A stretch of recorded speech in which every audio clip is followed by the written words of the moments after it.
was going to introduce Reverend Dalton here, but I had the pleasure of meeting Harlon Dalton 24 years ago when I was serving as the Chief of Staff to the Governor of Connecticut. And Harlan at the time was teaching at Yale Law School, came highly recommended to the Governor to be appointed to the Connecticut Supreme Court. And we gave serious consideration to him to being appointed to the Supreme Court. And for many reasons, I don't know that it's appropriate for this evening to talk about that, Harlan decided not to go that way, but he just said something in the back of the room tonight which sort of got my heart beating a little bit, which said that a lot of what happened in that experience for him is how he ended up becoming a minister. And it's amazing how life takes you in different directions. And as I've had my life take me in many different directions, it is wonderful to be back here and relive a time for me which was a wonderful time many years ago, and to see somebody who I have the greatest respect for, Harlan Dalton. With that, I'll turn it over to you, Jill, to do the official introduction. Thanks for saying the words, Dan. I appreciate it. Hi, everybody. I'm not the Reverend Peter Walsh. He's just not feeling so well today, and I suggested that it'd be a good idea for him to get some sleep. So I insisted that he let me do this, and I felt certain that the Reverend Dalton wouldn't object. So I just want to say we're so happy and fortunate tonight to have the Reverend Harlan Dalton with us. We actually were in the same room a couple of days ago at the annual convention of the Episcopal Church in Connecticut, and Harlan's very active in our diocese now, fortunately for us. But he started first with a long career as a professor of law at Yale and was called to the priesthood and ordained in 2002. Is that right? In 2002, after attending Yale Divinity School. He's served in a few notable places in the Diocese of Connecticut, including at the Church of St. Paul and St. James in New Haven, that does still amazing things for that community all the time, and also St. Anne's in Old Lyme. Currently, he's serving at Christ Church Cathedral in Hartford, and still in the diocese on the Commission for Ministry. Is that right? Just came from a meeting. Well, thank you, because that's a long drive to do it this hour of the night. So also, Reverend Dalton's been an advocate for people on the fringes, I would say, is probably the best way to describe it. So I'm going to let him tell you about that, and let you stop listening to me. Reverend Dalton, thank you very much for being here. We welcome you to the conversation.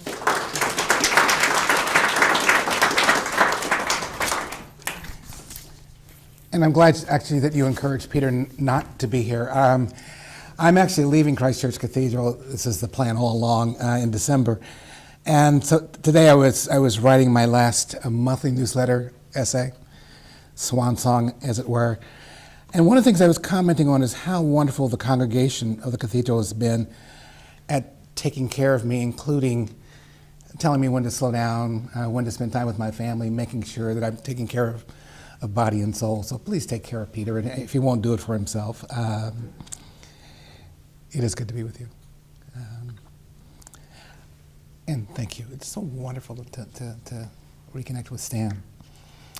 And I've been wanting to say that to you for years, by the way. I plan to spend the next 20 minutes or so inviting you to peer into a couple of the worlds that I inhabit. All of us, I think, inhabit multiple worlds, and one of the most interesting communities any of us has to live in is the one that's inside of ourselves. We foreground one personality in one context and another in another, and if we can figure out how to make our own various selves play well together, we've got a leg up in terms of how to live into a community where there are multiple people. That's just an aside. But I want to share with you a couple of some information about a couple of the worlds that I inhabit.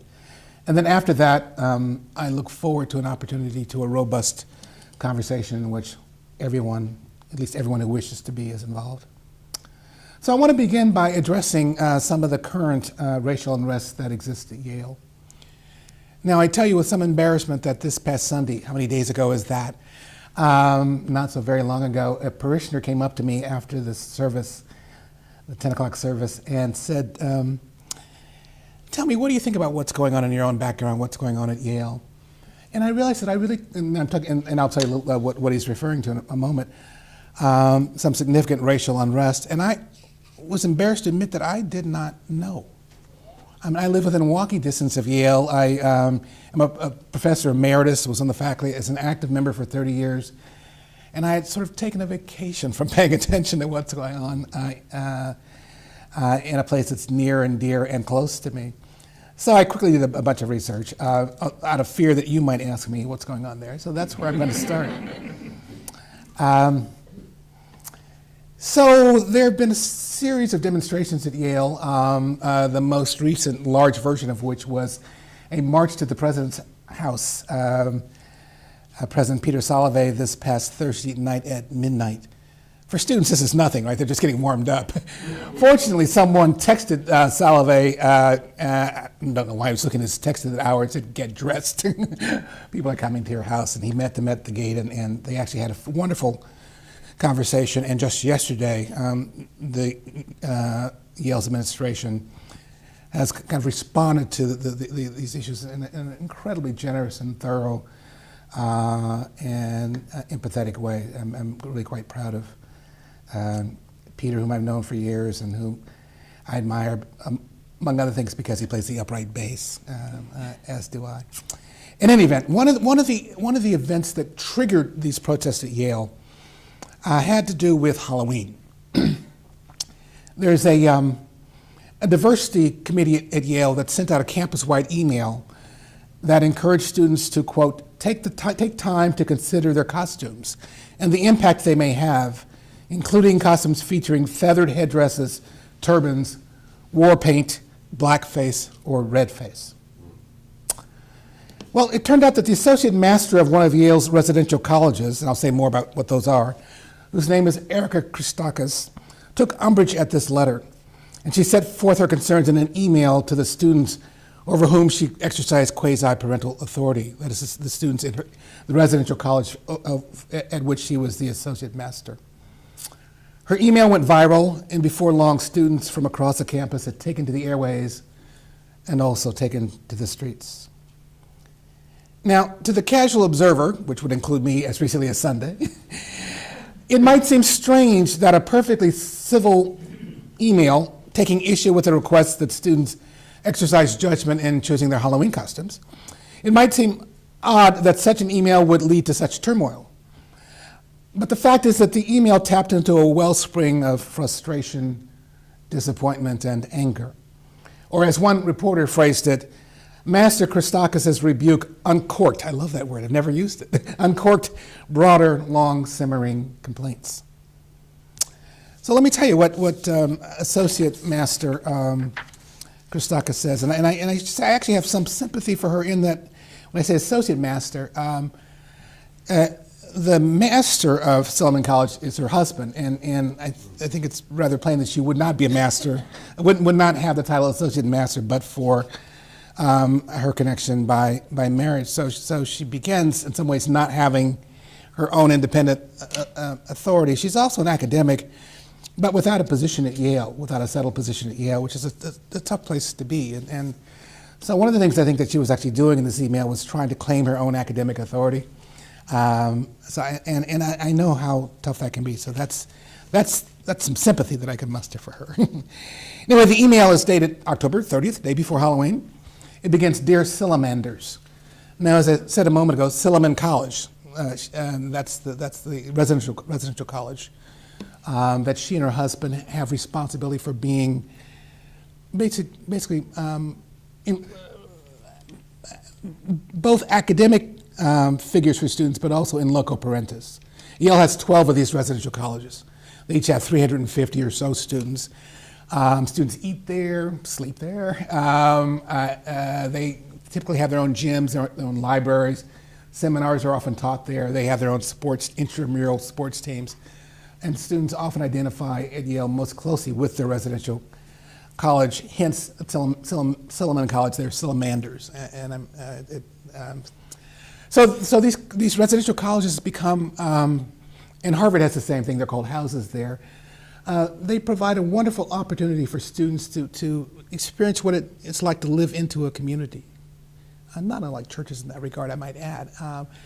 And in this day and age, at a school like Yale, they provide a wonderful opportunity to live into a community that is diverse along every possible dimension, which is a great, I mean, given the 21st century, the world that we're living into, the world that they are inheriting from those of us in this room, have inherited in some cases, the opportunity to experience what that's like is a great gift. Here's the email. Dear Sillimanders, Nicholas and I have heard, Nicholas being her husband, so she's having to rely upon his authority in the very opening sentence. Nicholas and I have heard from a number of students who were frustrated by the mass emails sent to the student body about appropriate Halloween wear. I've always found Halloween an interesting embodiment of more general adult worries about young people. Her specialty, by the way, is child development.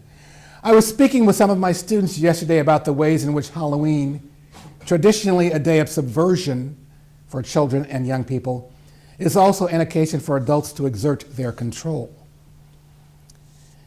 She goes on to say, I don't wish to trivialize genuine concerns about cultural and personal representation. This is a reference to the email saying, be careful about your costumes. I don't wish to trivialize genuine concerns and other challenges to our lived experience in a plural community. I know that many decent people have proposed guidelines on Halloween costumes from a spirit of avoiding hurt and offense. I laud these goals in theory, always a problem, as most of us do, but in practice, I wonder if we should reflect more transparently as a community on the consequences of an institutional exercise of implied control over college students. Okay? So she's saying, I don't want to trivialize the concerns here. However, I wonder if we shouldn't be reflecting on the fact that this letter that's gone out is an exercise in institutional control over college students. I don't actually trust myself to foist my Halloweenish standards and motives on others. I can't defend them any more than you could defend yours. And then she makes an interesting detour, though maybe it's not a detour. She says, I've always been a good mimic, and I enjoy accents. I love to travel too, and I've been to every continent but Antarctica. When I lived in Bangladesh, she says, I bought a sari, S-A-R-I, dress, because it was beautiful, even though I looked stupid in it and never wore it once. Am I fetishizing and appropriating others' cultural experiences? Probably, but I really, really like them too.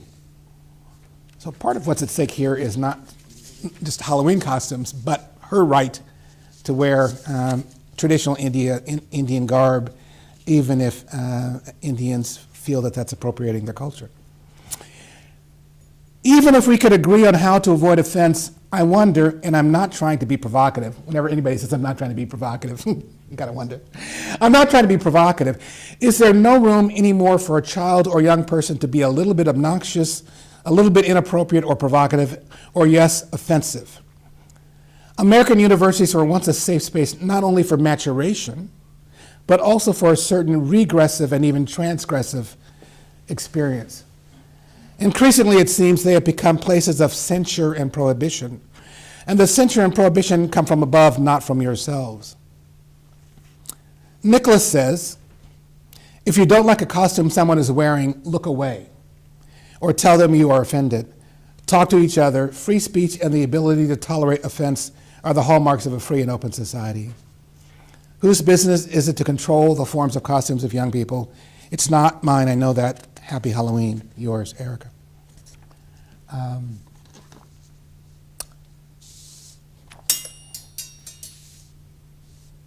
Now, on the surface, this email is respectful of the concerns raised in the memo asking students to think about whether their costumes trade on stereotypes and risk causing offense. In fact, she explicitly states that she does not want to trivialize concerns about cultural and personal representation. However, she implicitly communicates that the concerns of students of color are less important than the concerns of other students who might bridle at the notion that their right to be offensive, demeaning, and even cruel might be fettered. Recall that in her opening sentence she says, Nicholas and I have heard from a number of students who were frustrated by the mass email sent to the student body about appropriate Halloween wear. So it's these frustrated students, rather than those who might be the target of race baiting, red face, black face, Indian headdresses, who have the master's ear. Equally troubling, the Associate Master suggests that the issue of cultural and personal representation, which is the kind of academic label she puts on this question of Halloween costumery. She says that this issue should be approached as an intellectual question rather than something that is personal, emotion-laden, and existential. The real issue, she says, and whenever anyone says to you the real issue, you can bet that what that means is that your concerns are about to be kicked to the curb. Right? She says the real issue is whether it is appropriate for institutions of higher learning to dissuade students from engaging in regressive and even transgressive behavior. In her view, universities should encourage students to act out and to act ugly, and anyone who is hurt in the process should just look the other way. She says universities, maybe they should be about helping students to mature, but they should also be about encouraging students to be regressive and transgressive. And I think this grows out of, as I said before, her field of study is child development, and I think that she's concerned about kids being able to kind of live into their own identities by sometimes acting contrary to adult authority. But we're talking about 18, 19, 20, 21-year-old undergraduates who need to learn about maturity and what it means to live into community, in particular, multicultural community. So this rather dubious intellectual argument that she makes in the email serves a twofold purpose. Not only does it trivialize the concerns of students of color, or at least some students of color, it also suggests that the students are unable or perhaps incapable of operating on an intellectual plane. And so it's actually two disses for the price of one. So this leads me to want to differentiate for you between outright bias and outright discrimination, on the one hand, which are relatively easy to spot and they're difficult for anyone to justify. And then the more subtle moves that people make, often unconsciously, that serve to maintain the racial or ethnic or gender pecking order. The stories that are coming out from campuses across the country, University of Missouri perhaps most prominently, but also Ithaca College and several others, Yale. These stories contain elements of both overt racial animus and covert maintenance of the status quo. But it's the latter, the subtle and often ambiguous deprivations and insinuations and twistings of the knife that are the most insidious. These indirect microaggressions, micro-insinuations are more insidious and also more debilitating than outright bigotry because they're harder to ferret out and they're easier to deny. And they are also exceedingly destructive because they pierce the human heart. When the associate master of a residential college trivializes the well-being of students whose sense of belonging to Yale would be compromised by fellow students parading around in blackface or sombreros or war paint, or when she subordinates their well-being to the frustrations of a handful of their classmates, or to a dubious intellectual ideal, an agonizing and debilitating message is sent and is received. And that message is, you do not matter to me. You do not matter to this university. You do not count. And there's no worse message that any of us can deliver to another human being. No worse thing that we can say to a child. No worse thing that we can say to a spouse. No worse thing we can say to someone with whom we have any kind of relationship, including one that is fractured. No worse thing we can say to somebody with whom we're in conflict. Nothing worse than you do not matter to me.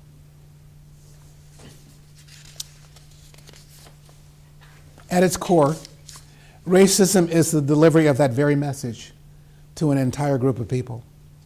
And the psychological impact is profound. It is a gift that keeps on giving, sometimes in ways that rip the very fabric of society. Let me shift gears to a different identity. Priest in charge at Christ Church Cathedral. When I first landed in Hartford 3 years ago, I live in New Haven, still live in New Haven. I basically pretended for the first several months that I didn't really have a relationship with the city of Hartford. I kind of like where I live. In fact, I live in a former church, by the way, that's been converted into condos. So I live in what was the parish house. It's flush against the church, and 2 levels. The second level, 16-foot ceilings with 12-foot windows and beams. This would cost me a fortune in New York. Anyway, so I was kind of in denial that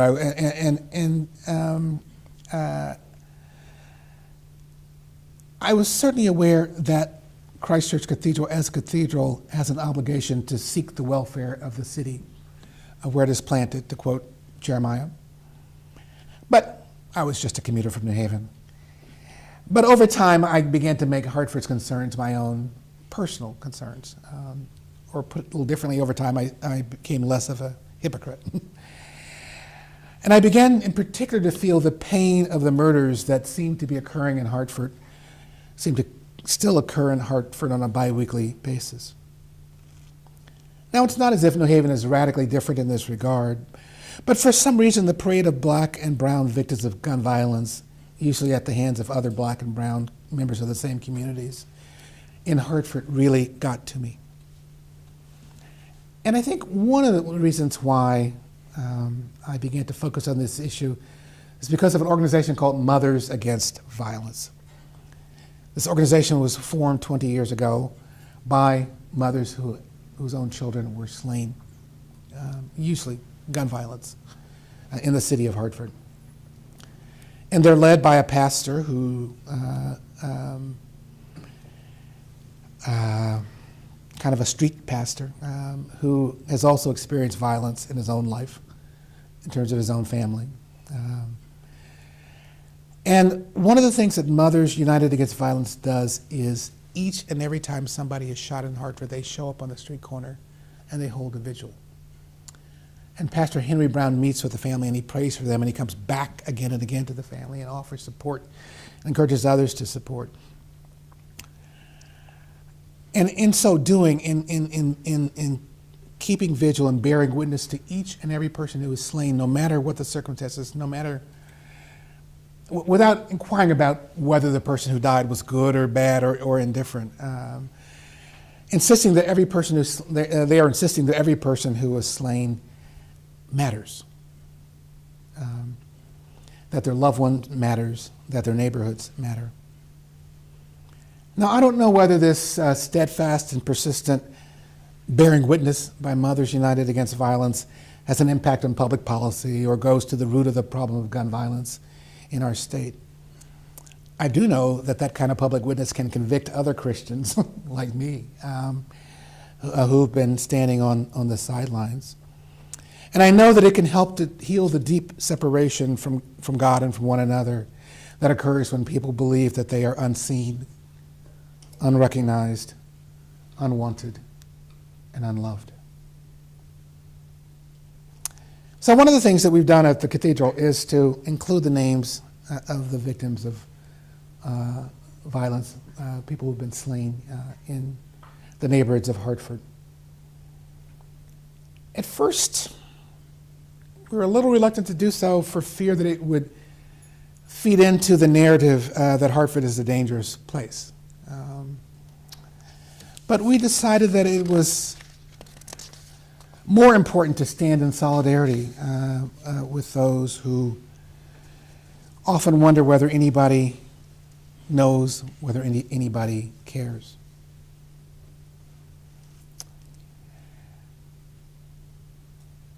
Because there's no worse message that we can deliver to another person, another human being, than you do not matter to me.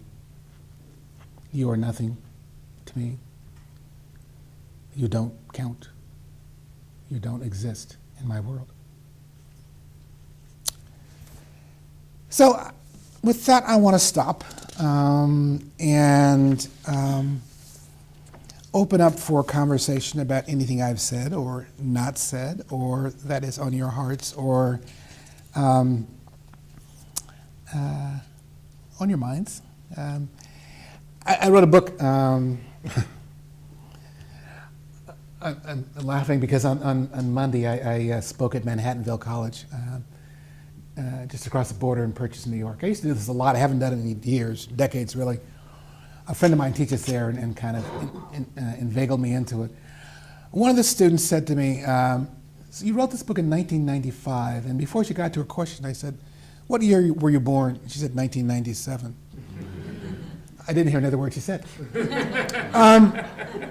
The book is called Racial Healing, and in the very opening chapter, I describe an encounter I had with a woman named Jadwiga Sutak, an immigrant from Poland. I was living in a house in actually a working class, mostly white working class neighborhood in New Haven. I bought the house somewhat hastily when I arrived at Yale Law School to teach. It was affordable. It was far enough away from campus so I knew I wouldn't stumble across any of my students while at play.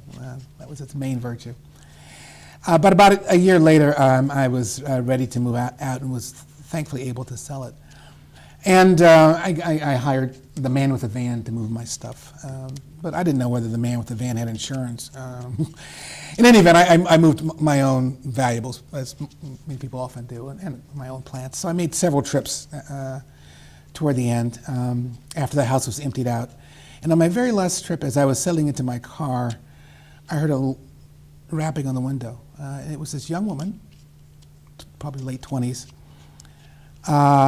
never seen before. And I rolled down the window and she said in an accent that I later learned was Polish, "Why are you moving?" I thought, actually the first thing I thought was, it's very strange for a white woman to knock on the window of a black man in New Haven and ask anything. So that was the first thought. I was just thought, how odd. But the second thought was, what a very personal question. I mean, who are you? But I looked at her, and I could tell it was a genuine question. That didn't hurt me to answer. So, but I didn't. I'm not sure I had an answer that I could explain to her. I mean, I was leaving a neighborhood that she lived in, actually in part because it just didn't feel. I wanted a neighborhood that was more mixed and alive, anyway. So I don't know what answer I gave her, but then there were just a whole series of questions that she asked me, one right after another. One of which was, how come you people? Turned out that she was working in a I think maybe one of the Yale dining halls, oh no, I guess she was taking classes at a community college, and she was wondering why you people, meaning people who look like me, were basically running up and down the halls and not being very respectful and didn't seem to be working very hard at getting an education, in her view. And she also asked me a series of questions. What I realized is that she, in her workplace, which was one of the Yale dining halls, was being taught what it means to be white in America. That she didn't come by this naturally. She just recently come from Poland, and so she was being taught things about people who looked like me, and she actually wanted to check them out with me, which I thought, I guess I'll give her credit for that. The reason I'm telling you this is that she asked me questions that from anybody else I would have thought were sort of rude, and at the same time, they were questions that I mostly couldn't answer. They were really good questions. But because we don't talk about them, I had long since lost the ability to think about them my own self critically, or to respond in the spirit of generosity. I mean, I knew how to deflect questions like that. In fact, in the book, I point out that I took off my sunglasses when she first approached me. Then I was thinking, damn, I should have left them on when I wanted to sort of go behind the mask, right? In fact, early on, I was just trying to figure out whether to be sarcastic or angry or what move to make, and then I just sort of paused and really realized this was a genuine human being trying to sort out the world that she had landed in, and actually taking me seriously as a source of information about my own life. And So all of that is an invitation to not worry about whether what you're asking or saying is rude or correct or I mean, if there's something that you've been wanting to ask somebody who looks like me and just never felt you could, this is a pretty good time to do it. I'll start off, if I might, because the whole situation with Yale Yeah. in Missouri, but more so Yale because it's around Halloween and the like, by many has been raised as a freedom of speech issue. Yeah. I mean, this is one that has really gotten a lot of resonance of freedom of speech. And let me pick up on the last comment you made about this woman asking a question. Mm-hmm. Whereas, you know, you say that she came from Poland, Mhm. as my father did, okay, which I'm very proud, that she didn't know the mores of here. When you have college kids who are, you know, not 6 years old or 8 years old, but they're 17, 18, 19, as many of us are realizing with our children who are 17, 18. They're not fully grown. They're not fully grown, is, you know, why isn't some of this a little bit of a discussion and getting to know somebody and having, I think that what has many people upset is the, let me rephrase it, that has engendered a great deal of conversation is Right. the lack of conversation and dialogue. And that is something, and it's, you know, what you picked up on in listening to you, Harlan, as a person who has lived this on the other side, I can't feel your, you know, where you come from. I can try to understand it, but still, from where I sit, having a dialogue, and I remember being on buses going to football games when I was a kid with, you know, African American, you know, players, and having discussions. It was wonderful for me to be able to have those discussions, and I think the concern that many in communities like New Canaan have is what happens to dialogue? Yep. You know, what is everything too politically correct? Yep. Yeah. So thank you. That's a very helpful question. So several responses. One is that when we communicate to people that they matter to us, that we care about them, it becomes possible to talk about everything. The problem here was the concern here was that parading around in blackface communicates to me that you're mocking me and my heritage, and so I'm feeling disrespected, and I'm not that eager to have a conversation with you. So that's one dynamic. A second dynamic in this particular situation was that it wasn't. I think it's important to point out that well, let me back up one. No one said, no, the initial email, the campus-wide email, all it said is think about this. It didn't say you can't do this, so it wasn't a prohibition. It wasn't trenching on anybody's free speech or right to expression. It said you use some judgment yourself. So it was inviting people to be mature. And I mean, I'm with you. I don't think you have to encourage 17, 18, 19-year-olds to be transgressive. I didn't need any encouragement when I was that age to break the rule, or whatever, to act out. So this really wasn't heavy-handed authority by Yale. It was a particular committee within Yale saying, think about this.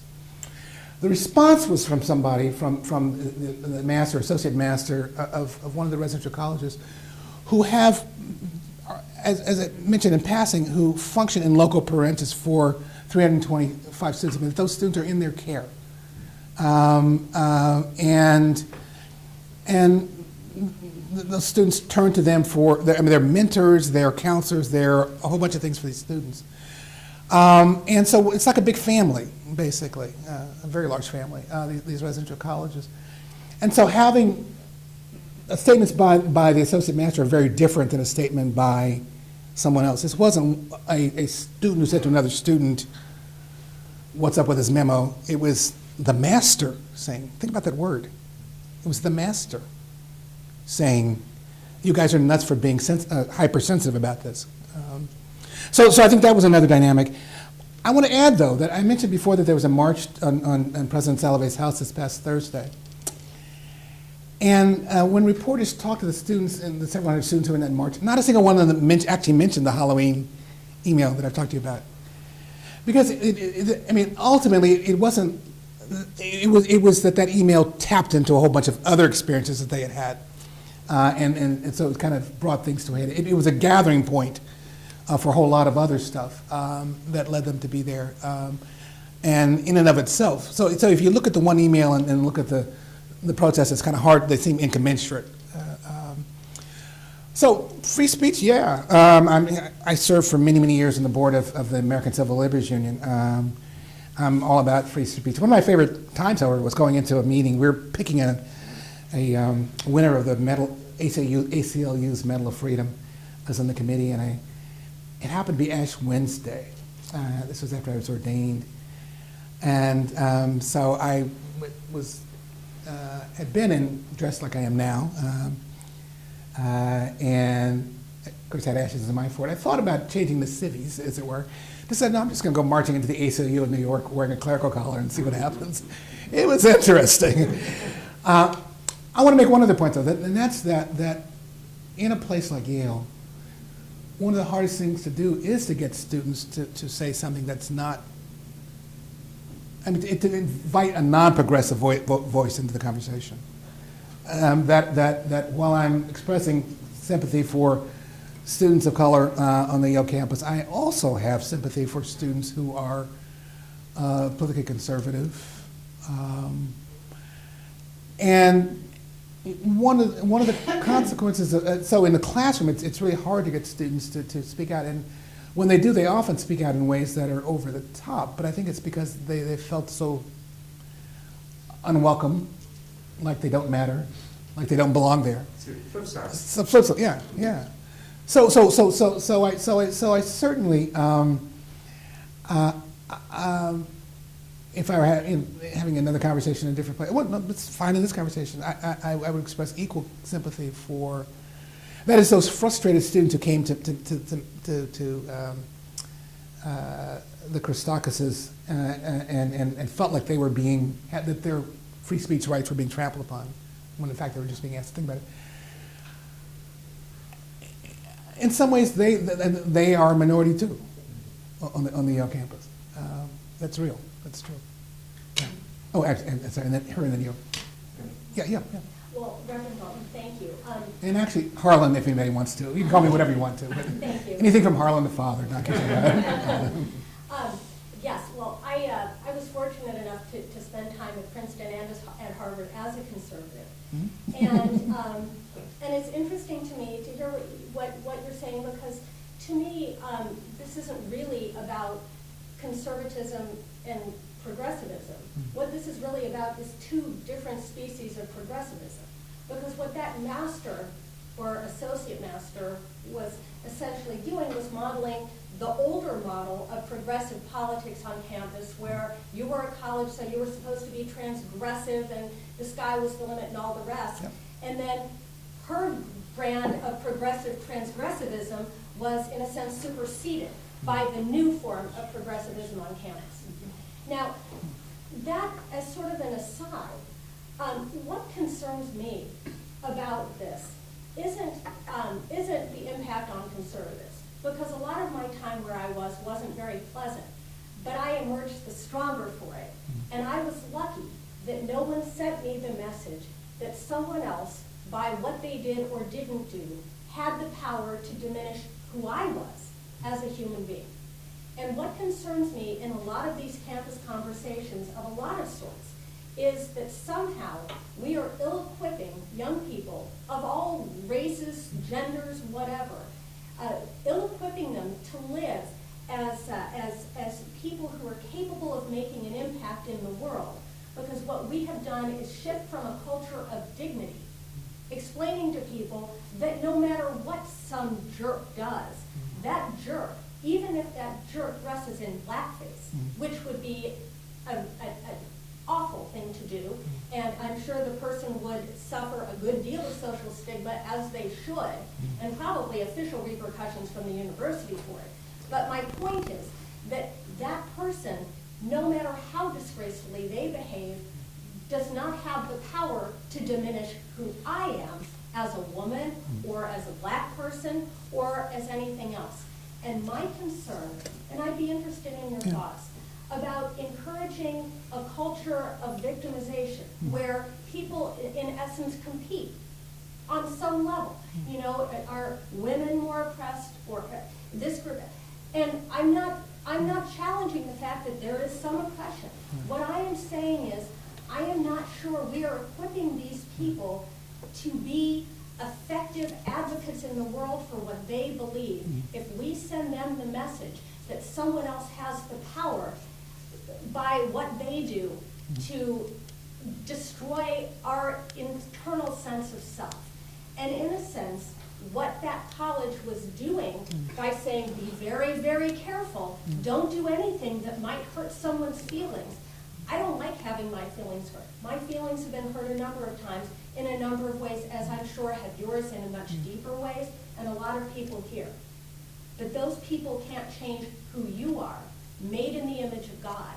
They can't change who I am, made in the image of God. They can't change any single one of those children on that campus, also made in the image of God, whatever race, creed, color, sexual orientation, whatever else they might be. And I just wonder whether to some degree we are not weakening the people that we are going to end up entrusting the world to by encouraging an attitude of weakness and an implicit message that they're not strong enough to stand up to oppression. They have to be protected from it by the adults. So, yeah, that was wonderfully well said, and I actually agree with about 2/3 of what you say. I certainly agree that pain-offs Well, are... thank you for hearing me out. Yeah. I just had to get it off. No. So I agree with you that pain-offs are never edifying. My pain is greater than your pain, right? So I want to agree, absolutely endorse that. I also think that you and I have an advantage over many people in that we do see ourselves as children made, as people made in the image of God, which is a very powerful. There's a whole lot of resilience that comes from that understanding. You can deal with a lot of crap in the world when who you are fundamentally is a child of God, not male, female, black, white, right? So but not everybody has that. Not everybody's rooted in that particular anchor. Not everyone's anchored in the Lord. That's one point I want to make. I actually happen to be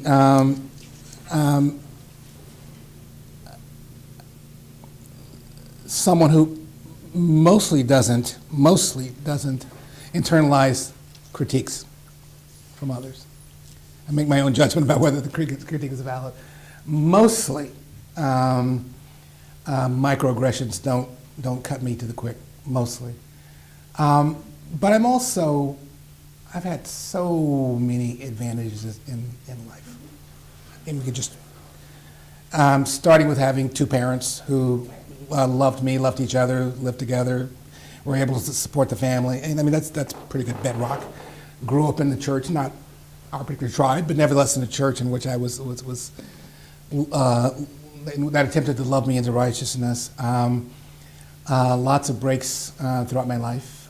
We were just sort of talking about one at the outset. So I need to be careful about projecting my own level of self-worth onto other people. I think the truth of the matter is that the kind of strength that you're talking about is not something that we can assume everyone has. That most people, even including you and me, you and I, need to have a little help, a little support every once in a while in maintaining our sense of Absolutely. So the and my concern is that the argument that you made proves too much. I mean that it can then become a basis for not doing anything, hearing anything. Of course, and that would be wrong. And so then it becomes a deflection, or at least it can be a deflection. So that's my concern on the outskirts of the position that you raise. Sure. I mean, if I'm in if I'm in a one-on-one relationships with someone, pastoral or personal, I'm gonna encourage them not to let their lives be subject to what other people have to say about them, because you're giving other people power over you. And so that's gonna be part of the conversation. I don't know about institutionalizing that in the way that you are suggesting. I don't know that somehow saying the institution should toughen people up is. No, that's not what I'm saying. What I'm saying is that authority figures, and then I will stop talking Yeah. to everyone else here. But what I'm saying is. I know a lot of people like having you talk for them. Sometimes it seems to me that some of those of us Yeah. who have been less privileged, because I too Right. have enjoyed a variety of privileges and blessings in my life for which I'm very grateful, which only gives me, in a sense, a greater obligation to try and see those sorts of blessings spread a little more widely. And my point is that some of the people who need to learn about resilience, and I don't mean toughen them up on, it's like, oh, I suffered, therefore you should suffer and we should all suffer. I mean, of course, it seems to me that, in some sense, this is where we have all lost something, with a common language of faith being lost, because we no longer have a way to communicate a moral dialogue that, of course, even though there's free speech, just because you have a right to do something doesn't make it right to do. Yeah. And so, but what I am saying is that I feel sad that a lot of children who are less privileged than my children won't, those of us who are in a position to try and help people are afraid to do it. In other words, lest it be seen as some sort of invidious exercise. Because what I would tell my children, what I'm trying to do is help my children develop resilience. I don't want my little ones going into the world being subject to the definitions that other people may foist on them. And sometimes it seems to me that the people who could benefit the most from these messages and this sort of support and this sort of encouragement are the least likely to ever have access to it, because those of us who might believe that, and not in a way to denigrate or anything else, but to try and help them the way we would teach our own children. So, People don't do that. So let me, I want to just, and then your next phrase. I just want to, first of all, I want to pick up a phrase that you used. I actually think that the email that went out to the campus asking students to try to be attentive to what they were doing, that was an attempt to invite a moral conversation, a conversation about values. So that's the, I don't think that was disciplinary. I think that was an attempt at. But what I want to talk about, you talked about our own children. I just want to just share with you, I know some of you have heard about the talk that black parents often have with their children. And I just want to just tell you a little bit about the talk with my father. So it actually had two forms. And so one form is quite resonant with what you just said. My daddy, who was a plumber, who eventually managed to graduate from high school, took him a couple cracks at 12th grade. He claims he did that so he could stay behind to be with my mom, but I don't know. Daddy was no scholar. Bright, but no scholar.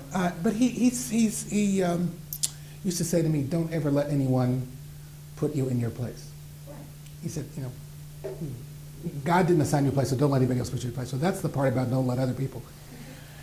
However, he also had the talk with me about the fact that it was quite likely that at some point in my life I was going to get pulled over by the police, simply by virtue of how I looked. And that it was very important that when that happened, that I be subservient. That I get all my testosterone out the way. That I say yes, sir. That I keep my hands visible. And I mean, so. Imagine what that's like to have to teach your children. I mean, you're teaching them basically a double message. Teaching them to stand up and to not let what others think about them affect them. And you're also telling them you've got to take account of what other people think about you. And I think we would be foolish not to. I mean, when I walk down the street at night, and I mean, if I'm walking down the street and there's a woman walking down the street ahead of me, she would be foolish not to take account of the fact that I'm there. And I, being attentive to that, even though I don't like it, I mean, I will slow down and let her get way ahead. Or if we're on the same side of the street, I will cross the street. Because there's a very real, and I can say I shouldn't have to do that, but it's also a truth of the world in which we live. Yeah, go ahead. Well, I have 2 or 3 thoughts. You're probably not, it's 12. So, But when you mentioned those 2 things. Yep. My dad said the same thing to me. It's my brothers. You have respect for the law. Oh, this wasn't about respect for the law. No, no. This is about not getting shot. That's what people have lost, is respect. No, but I'm saying that wasn't what my daddy, he wasn't about respect for the I know, law. he was coming from a racial standpoint. Well, yeah. My father was coming from, you're a son of an immigrant, be careful, Right. okay? So, I understand what you're saying, but it is respect, and that's what the law demands, is respect. That wasn't the message. So, It wasn't but about I respect. guess the question I really had, I had 2 questions. Have you been able to read Alan Dershowitz's letter yesterday or not? No. In the Times? Well, then I just, Well, go ahead, tell me. I wanted you to comment on it. He's a crazy man, what can I say? He's actually teaches the other law school. No, I mean, if you tell me what he said, I could. Okay. Well, the basis that Alan Dershowitz has said Yep. is that, he said, these are a group of selfish people. Yep. He said, they're arguing for more diversity, but to them, more diversity means more of me on campus, not more conservatives, not more whites, not more Jews, more of me on campus. And that's Dershowitz, who you have to grant is one hell of a liberal. I mean, no one's ever going to call Alan Dershowitz a conservative. He No, said, no, "These are a bunch you would of be wrong." But Yeah. I read that and I said, well, okay. But I think of what Yale is Yeah. and what these kids who go to Yale are experiencing. Okay? And I don't mean the discrimination. The fact that they have been admitted and have the ability to get an education at one of the most prestigious educational institutions in the world. And that ought to be their business on campus, getting educated, because that's the one thing they can't take away from you, is your education. And yet, the first thing they do, they read this letter, which I didn't see the racist in it, is how people want to interpret it. Maybe she could have said it a little better to them, but why do you get up and protest? That's what Stan's saying. They don't want to talk, they want to scream, shout, and demand the resignation of some administration figure. And that doesn't resonate with the average American. They were trying to resonate with the average American. They're trying to improve their own lives. But let me stop you. But the parishioner who asked me on Sunday about what's going on, he's quite liberal himself, and he basically has the same view as you do. Or Alan Dershowitz, as you at least describe it to me. But it's interesting. You said the first thing they did. This isn't the first thing that they did. This is what they did last week. Neither of us knows the extent to which these students have embraced the opportunity for education on the Yale campus, right? So you're putting a frame on it that comes from something else outside what either of us knows about those students. For all I know, that they've spent 23 out of every 24 hours in the library, so that's one thing. You said they only care about themselves. One of the interesting things is that the initial protest a couple of weeks ago was led by the Black Students at Yale organization.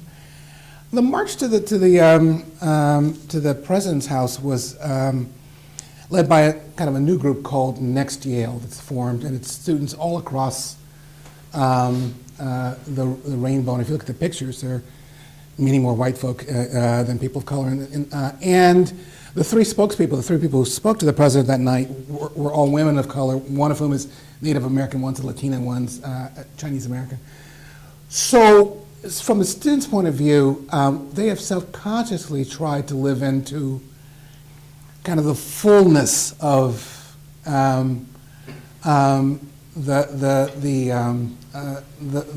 rainbow, not just and if you talk to students, when they talk about race, they also talk about gender, I mean, as you did, and sexuality.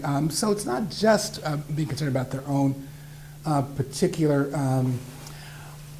What I guess for me, what the Yale story, what for me is the lost. What I worry about being lost here. I'm not worried about civil liberties being lost. That's not going to happen on Yale's campus. What I worry about being lost is an opportunity for students to be able to, which is really Stan's point as well, to be able to connect across their many differences and learn how to live in a world that is not just people like them, but people of every food group. And so what worries me is that in a Yale residential college setting, where this can happen naturally. I mean, it's interesting, it's ironic that Associate Master Christakis is railing against heavy-handed authority, and in fact, she's exercising authority. She's the one in this context who has great authority. This isn't some random council sending a letter to students saying, think about this. She's the master, associate master, married to the master of the residential college, saying to students, your concerns aren't the real concerns are this. That's pretty, so I think if the masters got out the way, the students would figure it out. They would figure out a way to connect and to, as equals. So in some ways, we're I don't know if it's a game of elephant. Well, the thing where you describe different parts of the elephant. I think we're in agreement that it's. I think maybe the disagreement is that I'm probably more. I know that just because you go to Yale, because you got into Yale, doesn't mean that you don't have insecurities and you can't be made to feel insecure. I know what it's like. I know what it's like to have people just sneeringly say to me, "You got in because of affirmative action," which actually happened, not to be the case. But either way, I wouldn't mind. I know what it's like to have students, have people say, you have a magna cum laude from Harvard. That must have been because you, I don't know, whatever, wrote about race, which I didn't. I mean, when I mentioned, let me just give you one example. When I wrote Racial Healing, I did a national book tour, and then I had a bunch of subsidiary speaking engagements. I remember one on the Rutgers University campus. And I talk like I'm doing now, blah, blah, blah, blah. And after there's a reception, and I'm grazing at the table, and student sidles up to me and says some nice things. But then he said, do you ever, I can't remember how he put it, but basically, do you ever speak in front of groups of young black men? He said, because I think that's where you could really be effective. You could be a role model. You could be, and while there's certainly truth in that, the subtext was, you can't be a role model for me. Why are you here talking to me? I've got nothing to learn from you. And I know you don't see it that way, but that's yeah.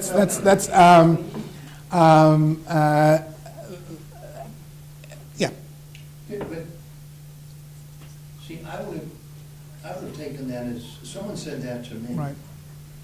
That you can be a role model, and that's one of the best things an adult can be for children. Yeah. Or teenagers. I'm agreeing with you, but my point is I could be a role model for him as well. I was being a role model all night long. Yeah. No, you can. You can be a role model for a lot of people. Right. But I think it is felt that in the black community, there aren't enough role models. This is a white guy. What? This is a white guy. What does he care about that? What? This is a white guy. Why does he care about that? I mean, this was not somebody in the black community. Because this is America. Why are you resisting the idea that he was resisting seeing me as someone who had something to teach him? The way you say it sounds like you assume he didn't. That was my experience in the moment, and given the. But do you think that's way in what which he he's- meant? I think that's what he felt. It's so, for example, it's just so for example, let's go back to Christakis' memo, okay? But that would say, if you felt like that, What? that a white person, I'd have to be very careful saying that to you, because it can be considered a racist comment. Okay. Or you don't matter, or whatever you want to call it. Okay, And that's I a. would say it with sincerity. Huh. If you're gonna take it like that, then I'm gonna get upset. Well, no, we just continue the conversation. However, so if you think I'm being hypersensitive, which is sort of what, by the way, a real conversation stopper, but if you think I'm being hypersensitive, what that suggests to me is that Harlon Dalton, graduate, Harvard, Yale, on the faculty of Yale Law School, number one law school in the country for 30 years, Episcopal priest, priest in charge of Christ Christi, even he still feels it's going to likely see a racial slight in a situation like that. It means that even I'm not as tough as you say I should be. Yeah. So no, I know. I'm just so, and I'm not. No, let me. So I think that ought to say just how vulnerable people are. But is the question that, look, Yeah. I was in a young Italian American in the WASP Society. Mhm. I had people call me a lot of things. Yeah, I know what some of them are too. And it's just like your father. Just don't worry about it, put your head down and go do the best you can. Because you're not gonna change it, okay? Now, that is in a very small context, but you really gotta be thick-skinned in this world to make a difference. If everything appears to be, I'm a victim, or it's a racial slight, then you can't make progress, because you can't have an open dialogue. And I think what we need is to be able to sit here and truly sit around the table and have a very open dialogue, and not worry that, he's talking to an Italian American, what the hell does he know? Or he's talking to a black minister, what the hell does he know? That isn't the purpose. We're supposed to talk to each other and figure out how we're gonna get out of where we are. So I think We got a real I mess. see. So I actually think we are having an open conversation, and I also experience a slight in that situation. I don't think it's either or. But go ahead. Shifting gears a little bit, for us in the room that haven't read your book, what's the theme of your book on healing the races? Essentially, what he said, that we need to have open conversations, and we all each need to do our own work as well. And I talk specifically about some things that the black community needs to do to get our own house in order, and I talk about things that white folk need to do in order to increase the chances of having fruitful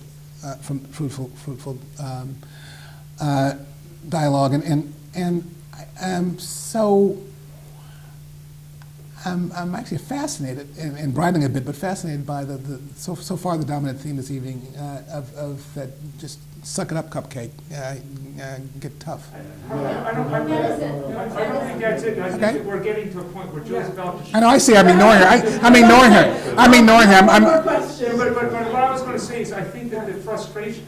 I get the feeling there's a frustration. Yeah, here, there for is. maybe lack of a better word. It's a good word. That this is a group of people who are concerned about America, about the country, and about having people living in peace together. Maybe it's the wrong word, but making sure that blacks, whites, yellows, everybody have opportunities. And I think your question was, the question that probably embodied what everyone was thinking about. What can be done? How do we get there? So let me answer that question, okay? And then you can do what you want to do. So the reason that I framed my remarks the way I did, my opening remarks, is because it seems to me that when we communicate to people that we value them, then you can talk about anything. And even if you offend me, who cares? We'll get past it. Like Yadviga and I got past it, right? So I'm not. So I don't. To me, and we can talk. But when we communicate to people that they don't matter to us, then it becomes almost impossible to make any progress. So it comes down to a situation where if I say to you that you've communicated to me that I don't matter to you, and that it seems to me like you just said, why are you here talking to me? Go off to your own neighbor and talk to them. To take the example, that's so I am. I mean if the response is something that communicates to me that I do matter to you, then we're going to have a nice, long, full conversation. If the response to me is, what, you're crazy, you're being hypersensitive, why do you racialize everything, I can't talk to you, then the conversation is, and so what I'm asking you to do is to sounds like the memo they went out to the students, to try to be attentive to those conversational moves that, however, whatever the intention is behind them, have the effect of saying to people, you don't matter. Now, when you say to somebody, the real point is, you're saying you don't matter. When you're saying you're dealing with this emotionally, you should be dealing with it intellectually, which happened at convention, by the way, around one of the resolutions. You're saying to people, your views don't, you're not intellectual enough for this conversation. And, we all do it in one form or another. We have these conversational moves, and sometimes it's just because we're, whatever, trying to clear space for whatever we have to say to be heard. But if the effect on the other person is that it's, I'm trying to get you to see how central the question is of people feeling like they belong in the room, in the conversation, at the university. Maybe the black students at Yale are spoiled brats, but so are those other students who went to the masters and said, how dare anybody infringe upon our free speech rights? It's funny how one group is being called brats and not the other. So, but in any event, what I'm saying to you is that it's important for all of us to be attentive to those things that we say that communicate that somebody is not worthy, because once we do that, all kinds of stuff happens. And when we do the opposite, sky's the limit for being able to progress, to communicate, to make mistakes. I think I would hate to live in a world where I couldn't make mistakes, where I had to guard my tongue, everything I say. You can tell from this evening, I'm a pretty, I'm not risk averse when I talk. I want to be able to say what I want to say, often how I say it. So I'm not into muzzling anyone. And I also need to be responsible for the consequences of what I say. And even when inadvertently I have triggered something for somebody, then to take responsibility for that and then move from there. It's not, it is, somebody mentioned raising kids. It's not particularly different than raising kids. Can we just kind of wrap it up and kind of in a Christ-like situation Sure. where if I would make the statement that there's been a lot of progress globally with diversity in our country, and we're not where we need to be, but we're getting closer.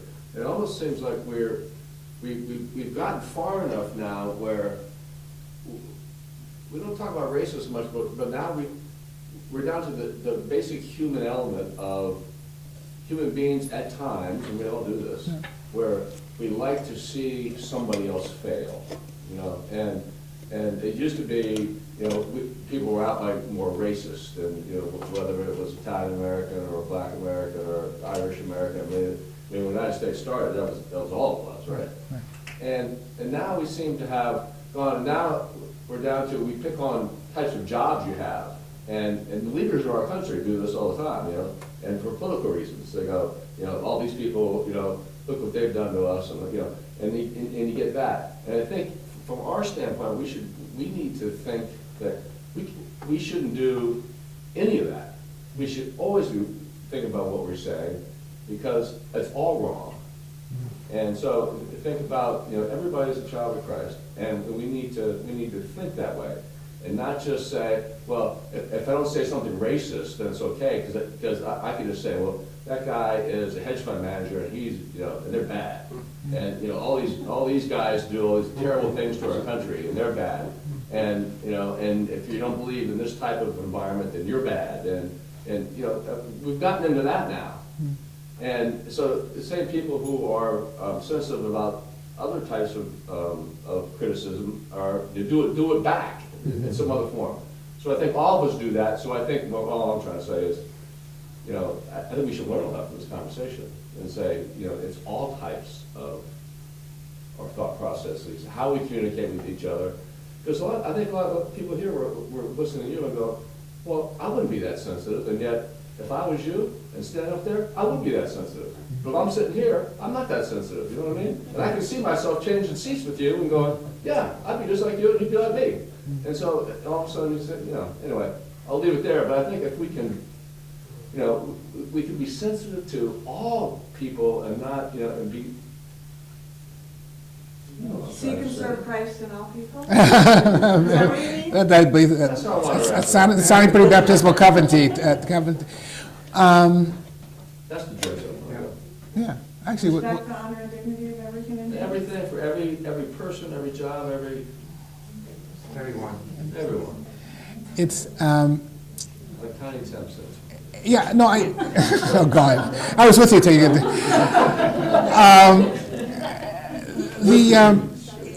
yes, and to do that we need to also acknowledge the particularity of everyone, that our God created an incredibly diverse universe. Yeah, right, exactly. One of my favorite passages in all of Scripture is actually in the book of Job, where Job, God was saying to Job, "Excuse me, I'm God, you're not. What's who created the universe?" But then God says, "See this creature, this what are those? Not the behemoth. What are those two? One is like a supersized crocodile, and I forget what the other one is. But he said, this is my greatest creation. This is way cooler than human beings. This goofy thing that has no purpose, I love it." I mean, ours is a God who's just incredibly wildly diverse universe, and is inviting us to live into it. And that's really all I'm asking. But to do that, we need to recognize the particularities of all the different varieties and flavors. I actually I'm not more. I mean, the sensitivities that you hear me displaying around race, I also feel around every other axis along which people exercise power over one another. I'm actually as passionate about gender, sexuality, name it, class, because it is all the same thing, and it is fundamentally about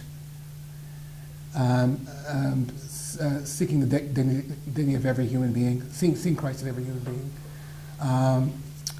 So I'm quite happy to end with that and invite you all to, when you get home, to open your prayer books, turn to the section on baptism, turn to the section on baptismal vows, and read those 5 vows, because that is fundamentally what I'm saying, and what each and every person here is promised to do.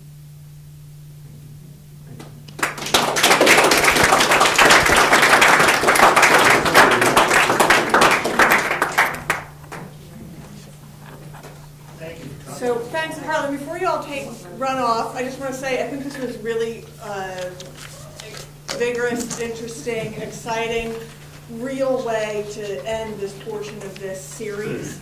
You're the last speaker in this bunch.